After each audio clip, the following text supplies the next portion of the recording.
Why should you buy a wagon instead of an SUV? Because that's what everybody seems to be buying.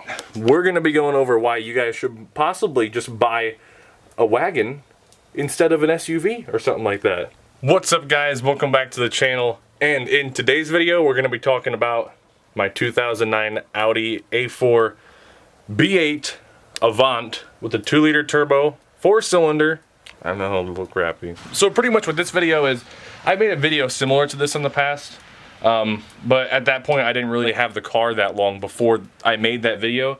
I have a better understanding of really the key points in owning like a station wagon in 2024 opposed to like a sedan or a truck or an SUV, which everybody has nowadays. Literally every single person. I want either a minivan, a truck, or an SUV.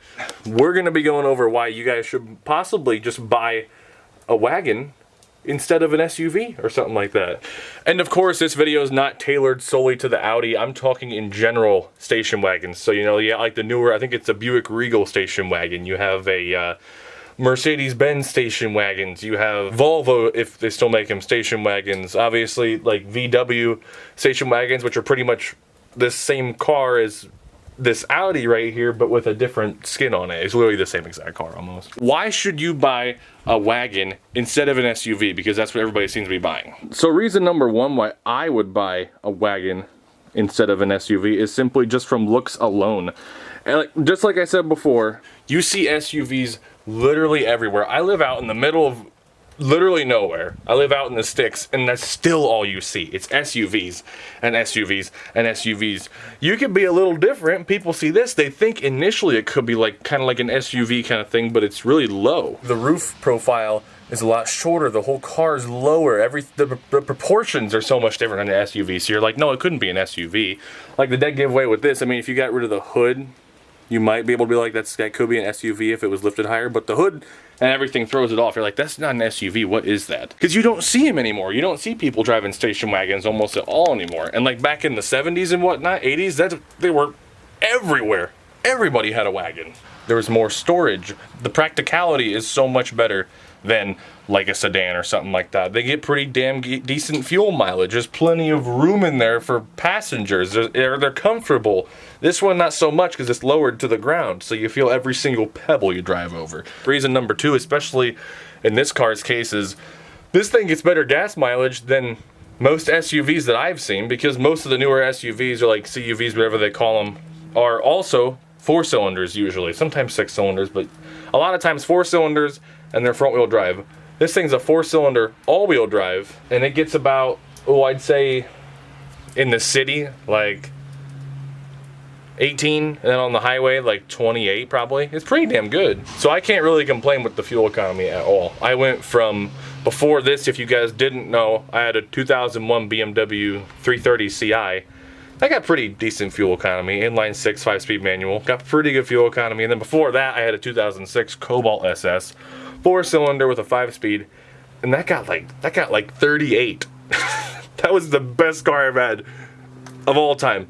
But it was a little riced, it was a little rusty, and by little I mean a lot. You can see the carpet through the floorboards. It wasn't very good. Reason number three, might have to pop the hood for this one. It's a very gloomy, rainy day. It's not very nice outside. Now this reason kind of goes hand in hand with this car specifically. And usually German cars are not known for this at all. The amount of room under the hood of this car is actually mind-boggling for a German car. The fact that I can stick my hand, I can almost touch that CV axle down there. You can stick your hand all the way through on this side, all the way through on this side if that turbo isn't piping hot. I could touch the transmission back there. You don't see this on even modern cars. Like even like a Chevy or Ford or something like that, you don't see this. The room in here is absolutely nuts. Everything's relatively easy to get to. Alternator is right on top here. It's not like underneath where you can't freaking get it. And the whole front clip of this thing pulls off with relative ease, and then you have boatloads of room to do almost anything. The B8 platform, which what this car is a very good platform to kind of do whatever the hell you want to. That's another reason why I recommend this car specifically. And I don't know about the other station wagons. Obviously, if this is a 6-cylinder, like the twin turbo 6-cylinder they have, V6, it would be a lot you know, tighter in there. But I guess you just gotta weigh everything out. They also have a V8 version. I would not recommend that at all. I've heard they suck, because I think it's like one half of the timing chain's on the front of the engine, the other half of the timing chain for the other cylinder head, or for the other, you know, side of the valve train of the engine, is on the back of the engine. For some reason, they're not both on the front of the engine. One's on the front, one's on the back. Don't ask why. That's pretty damn stupid in my opinion. All right, so number 4, I believe we're on with this thing. With it being a wagon, obviously you have plenty of cargo room. You can fold these back seats down and have boatloads of room. I think it's just over 6 feet from this center console right here clean to the back hatch. So you have 6 feet of, well, long distance laying stuff that you can put in here. You have a nice moonroof. It goes almost all the way back. Very nice. I had to redo this headliner. If you guys haven't seen that as well, click up here. It was shot, but it's a lot better now. It was shot. The roof was leaking. Well, the moonroof drains were not draining. They were draining onto my lap and not the ground. Like I said before, practicality is a very big thing, especially if this thing's your daily. And this car in particular isn't even a high option trim level, and it's very nice. It's very nice to be inside of this car. It's a very nice experience. Everything looks nice. Someone took decent care of this before I had it. That kind of sucks.